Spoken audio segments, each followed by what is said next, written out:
Guys, अक्सर हिंदी फिल्मों में आपने कोर्ट के सीन में कटघरे में खड़े इंसान को गीता या कुरान पे हाथ रख के कसम खाते देखा होगा। यह सीन बड़ा ही कॉमन है जो फिल्मों में दिखाया जाता है, लेकिन असल जिंदगी में ऐसा कुछ नहीं होता। इनफैक्ट ऐसी चीजें अंग्रेजों के जमाने में हुआ करती थी, लेकिन आजकल ये सब चीजें बंद हो गई हैं।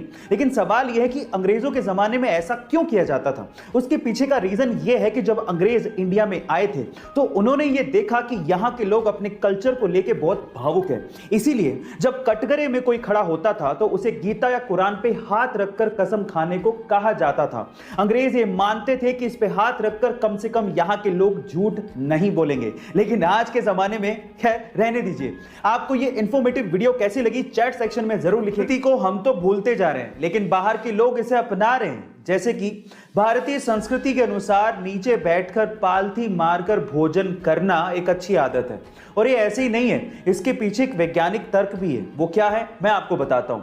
जैसे आप जमीन पे बैठते हैं और पालथी मारते हैं, ये एक तरह का योगासन है, और इस योगासन से आपका मस्तिष्क यानी कि माइंड शांत रहता है। और जब आप भोजन कर रहे हैं और आपका माइंड शांत रहता है तो आपकी पाचन क्रिया भी अच्छी होती है, यानी कि खाना आसानी से पचता है।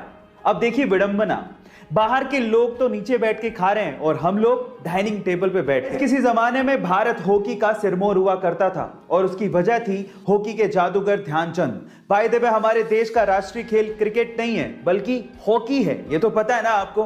तो चलिए इससे रिलेटेड एक सवाल पूछता हूं। क्या आपको पता है कि इंडिया में हॉकी का सबसे बड़ा ग्राउंड कहां पे बनने जा रहा है? चलिए इसका जवाब मैं ही आपको दे देता हूं।